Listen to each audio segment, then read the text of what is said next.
Cari amici, ben ritrovati, nuova puntata di Eventi del Territorio. Quest'oggi ritorniamo a Vazzola, siamo alla prima serata del Giugno Vazzolese e siamo in compagnia della nostra cara amica, la presidente della Proloco, Valentina Salomoni. Intanto complimenti, congratulazioni per il figlio che è appena arrivato e per quello che sta arrivando, e con te parliamo di questa ripartenza ben voluta, tanto voluta. I volontari hanno risposto calorosamente perché ho visto ce ne sono tantissimi.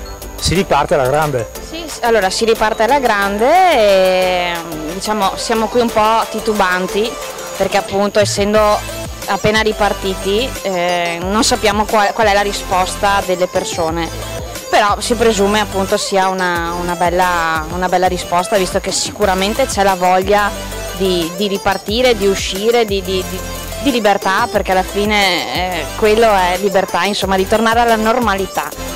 Valentina, mi dicevi, guardando il manifesto, il programma della vostra festa, tante serate ricche di eventi. Allora, diciamo, quest'anno ci siamo concentrati più che altro sulla festa del patrono, che sarebbe domani. Quindi domani è proprio piena e ricca di eventi, perché c'è una corsa non competitiva, diciamo una passeggiata, in memoria della moglie di un nostro socio, nonché componente della minoranza del comune, che è morta qualche anno fa e aveva diciamo a cuore appunto le problematiche del terzo mondo, quindi quello che viene raccolto per la corsa domani sera sarà devoluto in beneficenza e il marito si occuperà appunto di un progetto.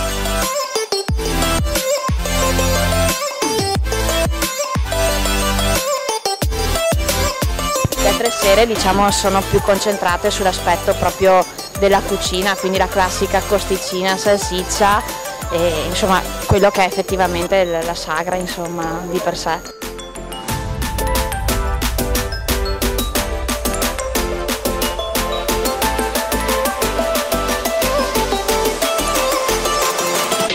Doverosi sono i ringraziamenti a tutti i volontari che hanno risposto sì, noi ci siamo.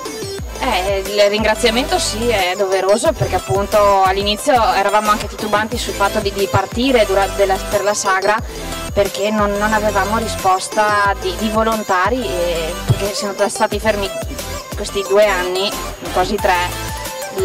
C'è chi si è preso l'impegno, altri impegni, chi ha cominciato a lavorare, chi poi magari studia, quindi gli esami, maturità e quant'altro. Questo periodo qua è un po' critico, ci siamo trovati veramente malissimo.